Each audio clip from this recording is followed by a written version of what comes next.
We've got a really cool series coming up today. It's called If Money Talked. This is the first week. Enjoy. Thank you for calling Money. I'm here to give you financial advice to make your life better and you better at life. This is Money. How can I help you? Karen, what? Get out of here. Karen, we have not talked since your piggy bank days. How are you? Hello, this is Money. It's a great day to be green.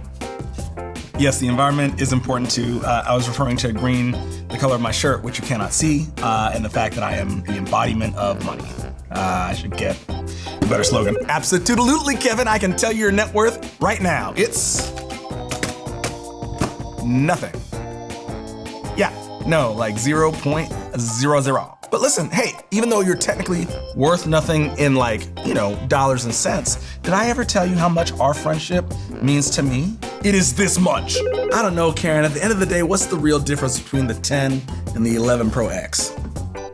Whoa, 3 lenses. We just have to tool around with your financial plan, but we can get it, all right? Yeah, your security code is 616. Oh, you just bought it just now, that was quick, okay. Well, can we talk about your new plan? Karen? Karen, hello? It's weird as if you hung up the moment I said plan. You spent $72.34. Can I just say, that's a lot of McFlurries for any one person, you know? Listen, Sonia, I know we've been on the rocks, but I don't want to give up on us, okay? I'm just asking that you check up on me every now and again. If you don't talk to me, I can't help you. Leon, hey, oh my gosh. That's a lovely boat, man. A power boat for a power man, and that is you, buddy. Yeah, You want to buy it? That's a good joke. Oh, you're serious. Okay. Well, if we do want to go ahead with it, we're going to have to make some changes. So that probably means no more food, shelter, or water. Yeah. No, you're right. It's a gorgeous boat, just like you. Okay. All right. Well, I'll talk to you later. You bought that boat. Look, it's your money at the end of the day, but I'm just trying to give you advice to help your Washingtons become Lincolns. You feel me? And then those Lincolns can maybe one day become Hamiltons. And then those Hamiltons can become Ulysses S. Grants. That's the $50 bill. And then those Ulysses can become Benjamins. Woo, woo, woo! Oh man, Karen, you're the best. No, you are. No, you are. And I'm so glad we took the time to reconnect. Let's do it again sometime soon. How about tomorrow? Hey, and welcome to our Elevate Online family. Great to have you with us from wherever in the world you're joining us. We have people joining us from South Korea, New Zealand, the UK, the US, other parts of Australia, and we'd certainly love to know where you're joining us from around the world. We consider you part of our Elevate family, and it's great to be able to connect this way each week. Hey, we're on a journey together, and we're about to open a new chapter of that journey today, in fact, by launching a brand new series, which you've just seen a little opening teaser for, and it's called If Money Talked. Now, I'm aware that talking about money can make some people nervous. And in fact, in my family growing up, money was a taboo subject. It certainly was something that we weren't even allowed to talk about. And so, wherever you are, whatever your background might be, or whatever your kind of history with talking about money, I'm just going to put out a friendly invitation to you to put on your big boy pants and your big girl pants and just come along on this journey over the next 3 weeks with this series, If Money Talked, because it's actually a far too important subject for us to avoid. It's something that permeates most of our life, in fact, and it's certainly something that permeates all of our lives. So it shouldn't come as a surprise to learn that Jesus talked about money and stuff pretty much more than any other subject that he talked about.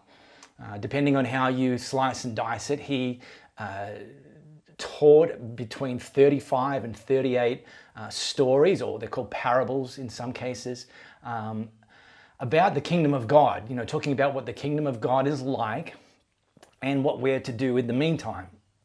And of those 35 to 38, 16 of them were about money and stuff. And so if Jesus felt it was that important, then it's certainly a topic that we should lean into and definitely not pull back from. So we're calling this If Money Talked. And, it's kind of the opposite of how we normally view money. Normally it's us telling our money what to do. Here money, go and buy some groceries. Here money, go and pay my mortgage. Here money, how about you head over there and park yourself in savings? And over these 3 weeks, we're just going to flip that script and have money talk to us. Now, I get it. That notion of money, of your money talking to you, might terrify you because you may already know something of what your money might say to you. Your money might say to you, you bought what? Your money might say to you, do you really think that was a wise thing to spend money on? Or sometimes your money might speak to you like a disappointed parent. I'm not mad, I'm just disappointed. But you might be pleasantly surprised that what Jesus talked about with regards to money and stuff was very much about being for you, about wanting something for you and for me. And so if money talked to us and money was our friend and in our favor, then you might be pleasantly surprised to learn that what Jesus had to say about money and stuff very much lined up with what money might say to us if we understood that Jesus wanted the best for us and always wants the best for us.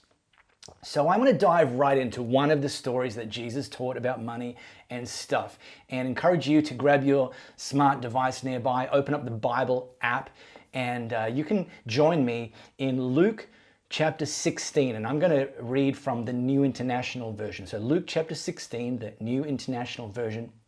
A little bit of backstory. Luke wasn't somebody who was a follower of Jesus while Jesus was on this earth. In fact, he was a medical doctor. And after Jesus had died and rose again and ascended back into heaven, the stories about Jesus' life and what he did and the miracles he did, the stories about what Jesus taught, they were circulating verbally.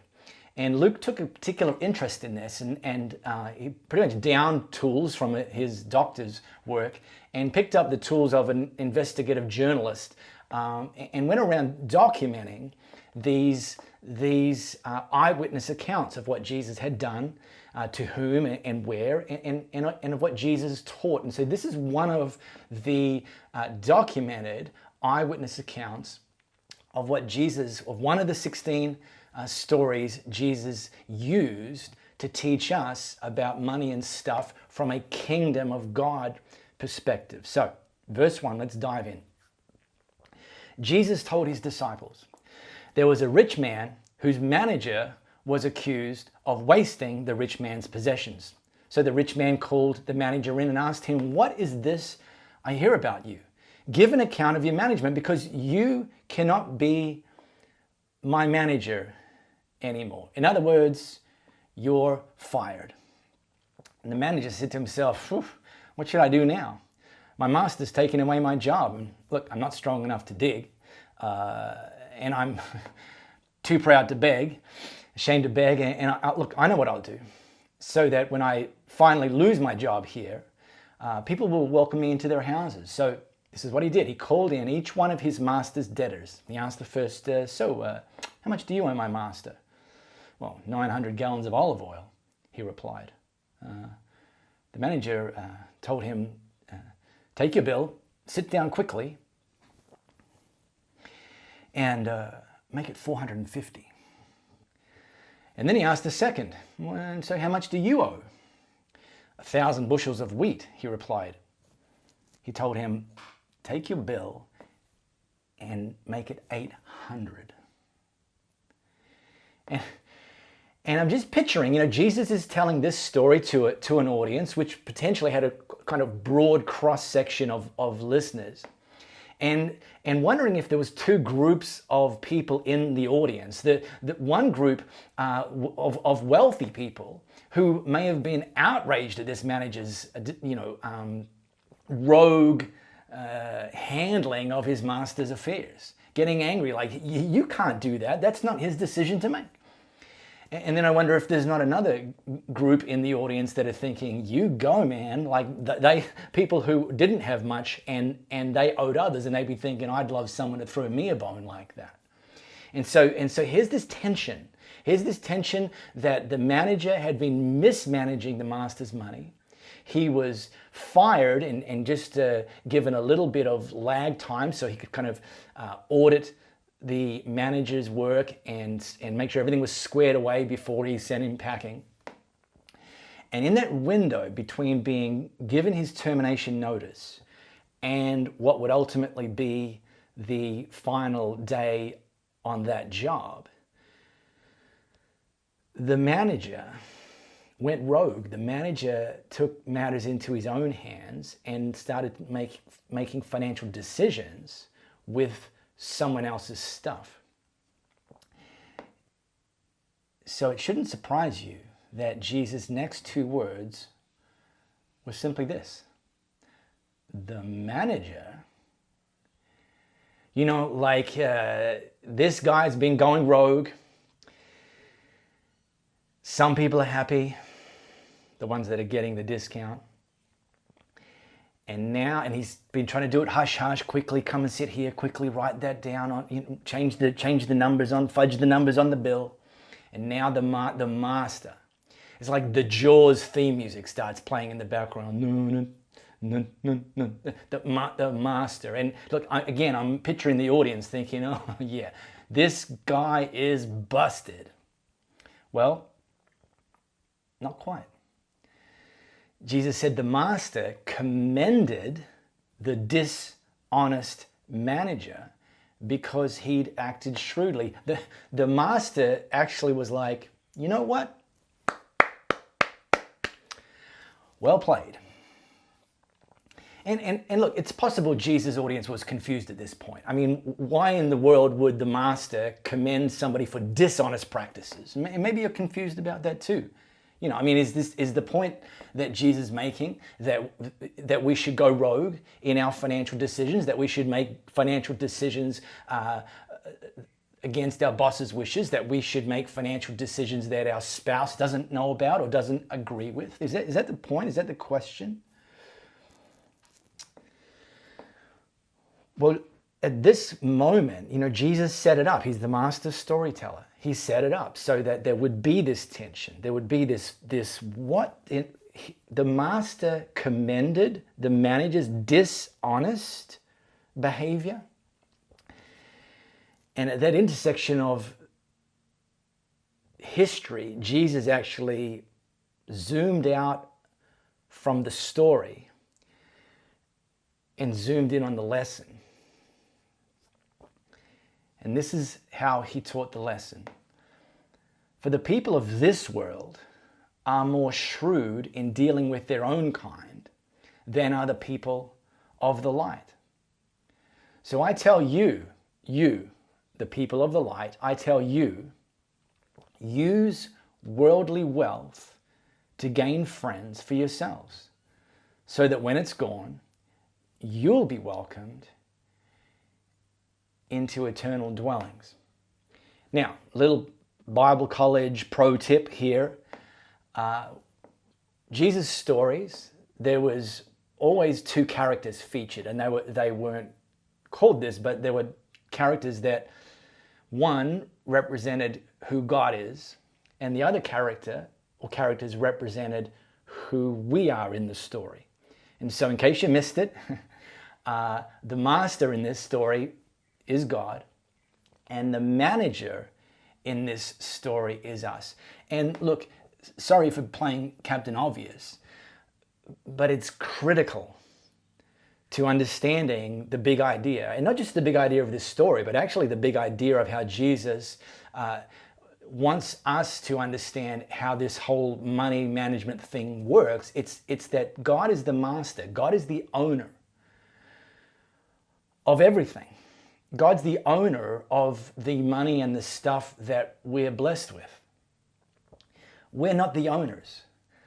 We're the managers. And because we're the managers, we're called to actually use God's money and stuff, the money and stuff that He entrusts us with, use it in a different way than the world, as Jesus put it, the people not of the light, in a different way than they would. And so the big idea of this story that Jesus told isn't to go rogue. The big idea is that the master, God, commended the manager because he took advantage of the limited time and the limited opportunities to use the resources that were entrusted to him to actually benefit other people, to actually invest in other people. And this is the banger, that we have limited time on this earth. We have limited opportunities on this earth. And the master, the owner, he calls us to make the most of the limited time and the limited opportunities, to use money and stuff, to use some of the money and stuff that we're entrusted with, to invest in other people, to make an eternal difference. And I probably don't need to tell you, if you're listening to this from a Western culture point of view, that this principle, this big idea, to not just to take advantage of the limited time and opportunities we have with some of what God's entrusted to us to invest in other people to make an eternal difference. I probably don't need to tell you that stands in sharp contrast to pretty much Western culture's perspective on money and stuff.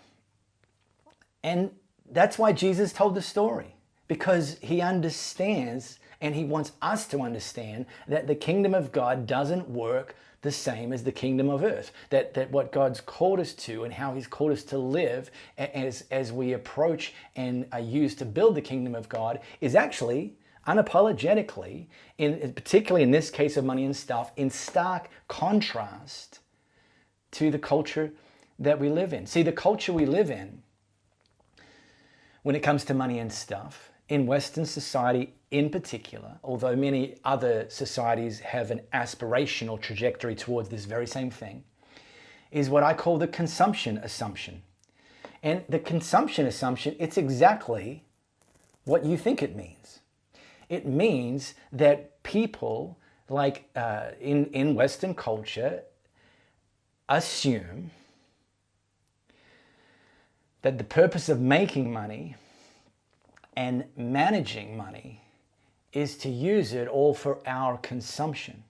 It's assuming that everything that comes to us is actually for us. That the point of earning is to facilitate the accumulation of more.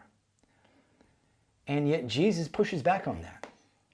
And yeah, he's all for us paying bills and giving our kids an education and using money for some of what we would use it for in a very wise fashion.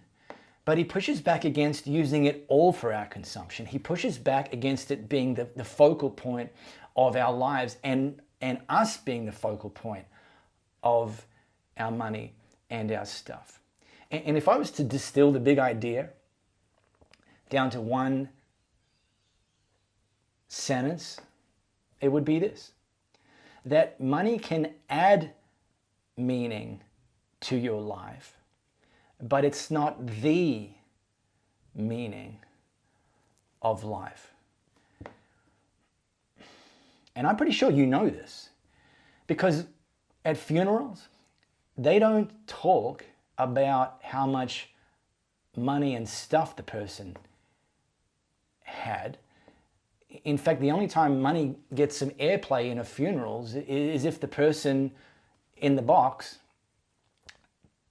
perhaps used some of the money to make a meaningful difference in the lives of other people. And so here's a pro tip that I want to invite you to adopt. I want you to consider making this something that you do. That when you are entrusted with money and stuff, and that could be from your pay, that could be from some other ways, financial resources have come into your world. Ask the question, how can I use some of this as a means to do something meaningful? Because if the great knock-on of that is if you and I ask that question and act on it, how can I use some of this as a means to something meaningful? What happens is that our lives, we start to turn stuff into stories. Because stuff, you can't take it with you, but you can make an eternal impact, and those stories carry on throughout and beyond our lives. And when it comes to money, our best understanding at Elevate Church, and I learned this from someone with much bigger brains than I have. When it comes to money, and when it comes to investing in other people, when it comes to using some of what God's entrusted to us financially to invest in eternity, the way we understand it and the way we teach it is that the first 10% is both a goal and a minimum. So here's the deal. Throughout the Bible, God references this idea of bringing him the first and the best, and then he actually puts a number on it, the first 10%. In Jewish practice, they would call this the tithe, which just means tenth. Bring me the first tenth, the first and the best of everything you earn, of all of your increase. And we say this, that the first 10% is both a goal and a minimum. The first 10% is what God uses to resource the local church. And the reason that's first, and the reason that's the priority, is because we believe that the local church is the hope of the world. The local church that was established by Jesus, that is continued to be built by Jesus, that is being expanded throughout the world by Jesus, that is spreading the message of Jesus. That's the hope of the world. And any giving and all giving beyond our first 10% is built on the strength of the local church. And so when you give your first 10% into the local church, when we, and Louisa, my wife, and I do this every single pay period, every 2 weeks, first 10% to Elevate Church. We're not actually giving it to Elevate Church, we're giving it through Elevate Church. We're enabling and resourcing Elevate Church to actually reach people and build people. And so every single time I hear a story of transformation from one of our people at our Rivervale hub or one of the people from our online hub, when I hear a story of transformation, that's a part of our story too. That instantly becomes a part of our story. When I see and we see a first-time guest walk in the door here in Perth, or hear about a first-time person joining us online, that's part of our story. Their story is enabled by our giving, and that becomes a part of our story. Now, before you faint or freak out or switch off this broadcast because I've said first 10%, and some of you are like, 10%? Are you kidding me? Here's the way we approach it. That building up to our first 10% and then ultimately going beyond that, that's a journey. It's a faith journey. And if you're not yet ready to step up to 10%, then start where you're at and take one next step on your journey.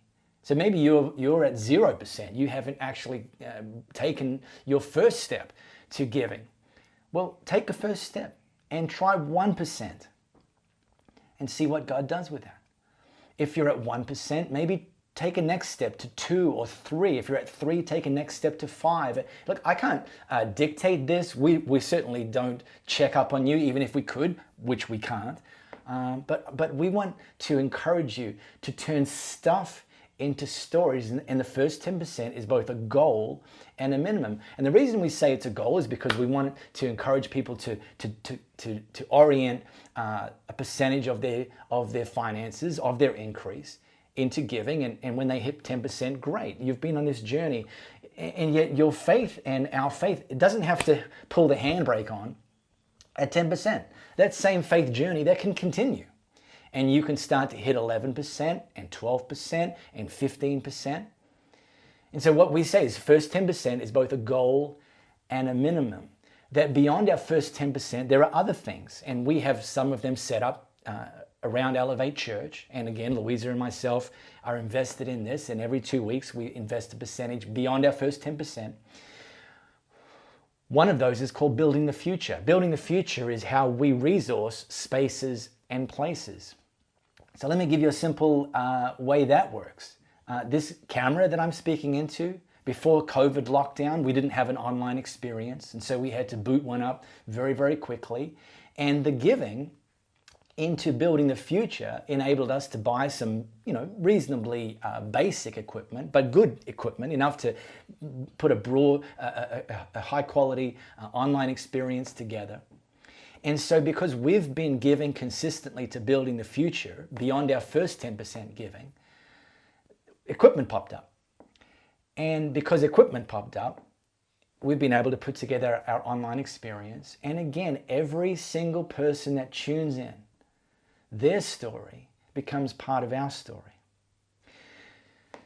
We have another aspect of our giving beyond our first 10% called Elevate Global. Now, old school, you might have called this missions or something to that effect. We call it Elevate Global, and we partner with two organizations, Compassion Australia and Opportunity International Australia.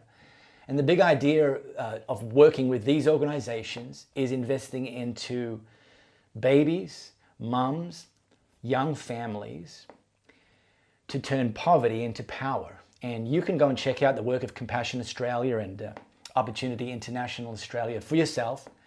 But again, anytime and every time, and through Compassion, we invest into a region of the Philippines. And through Opportunity International Australia, we invest into a region of Indonesia. Every time a story comes back from those regions via those organizations, those stories become part of our story. And again, it keeps going. The first 10% is both a goal and a minimum. We encourage people to consider child sponsorship, and we partner there with Compassion Australia, sponsoring kids in the Philippines, in the same region that our Elevate Global Giving partnership goes towards. And when those kids graduate from one year in school to the next, when they've got school books, when they've got clothing, when they've got food, when they've got access to medical equipment, when they're able to go to school, and those stories come back and they write letters, those stories become part of our story. And so our taking some of what God's entrusted to us financially and investing it into the lives of others, first 10% is a goal and a minimum. That's how we turn stuff into stories. And so we do that first 10%, Louisa and I, Building the Future, Elevate Global, some kids sponsored through Compassion Australia. Then, a few months ago, listen closely, a few months ago, I discovered that Louisa, my wife, had been embezzling money from our personal bank account. Yes, embezzling money from our personal bank account. Going rogue, a bit like the dishonest manager. Yep. Now, I manage the finances of our household, and I was not aware of this embezzling rogue behavior until a few months ago. Louisa came home from work and she said to me, she communicated to me that some people in our sphere, a family in our sphere, had run out of money. That the husband, he's self-employed, and his work flow, incoming work, had dried up for a period, and so their expenses had blown out way past their income, and they literally on that day had got to the point where they didn't have money for groceries for them and for their kiddos. And so Louisa was telling me this story, and I'm thinking, boy, That's horrible. It's horrible for anybody, especially, and people that you know, of course. She said, yes. So anyway, I gave him $1,000, and I'm thinking to myself, that is fantastic. But where exactly did this $1,000 come from? I mean, I wasn't like angry, but I was curious because if Louisa had wanted to withdraw $1,000 from her bank account, we could have moved things around and likely made that happen. But she said, well, no, here's how that happened. Like about a year ago, I felt God say to me, start just putting a little bit of money away every week or every fortnight pay period. Just start putting a little bit of money away and build it up to $1,000 and just sit on that $1,000. Just sit on it and you'll know what I want you to do with it when the time comes. And so she did that. What she was doing on our fortnightly payday is on the way to work in the morning, she would stop by the automatic teller machine and withdraw an amount that she knew I wouldn't question. And again, I wouldn't be angry, but I'm just like, what? No, amount I wouldn't question. $20 here, $10 here, maybe $50 is pushing the threshold. And she sneakily embezzled $1,000. And then the moment she heard about this family in our sphere not having money for groceries, she drove straight to their house and she handed over $1,000. Now, yes, of course, I know what you're thinking. I need to be Louisa's friend too. Well, maybe you do. Or maybe you need to be like Louisa. Maybe that's something that you can do. Maybe you can put aside a little bit amount every week and just sit on it and have that available for these acts of generosity as and when the opportunity comes.